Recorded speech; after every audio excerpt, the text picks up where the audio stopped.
This is an interesting possibility. Just good to be aware of all possibilities. And while we're expecting a highly likely stock market and economic crash, what if that crash takes longer to occur than we think? And I've heard people say things like it's election year, so they won't let it happen. And that's really the main reason people think it wouldn't happen next year.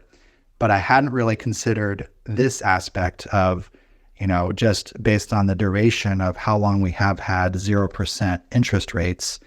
It's almost like the rubber band effect, where you've held it low for so long that finally when you release it, the reverse trajectory maybe takes a long time and is more violent than a smaller kind of a crash. And so what this would mean is that next year could be bullish for longer than we might think is even possible.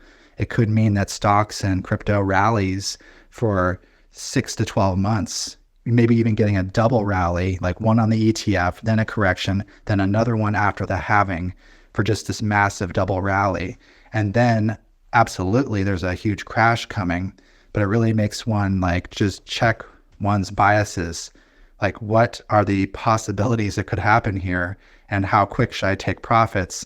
Now, on the reverse side of things, you could then be waiting too long and not take profits and then get completely screwed, just like everyone else who thinks there's not even going to be a crash. You'd be literally in the same boat as them just because you thought it was going to take longer and you waited and waited and waited. You'd literally be in the same boat as them, even though you knew there was a crash coming.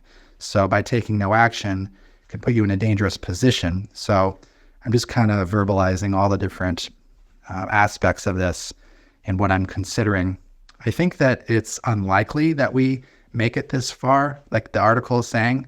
I think that this is another form of, this is just my take on it, another form of quote unquote soft landing. We're coming for a soft landing, or recession canceled. I feel like this is sort of a flavor of that. It's sort of a flavor of bullish optimism.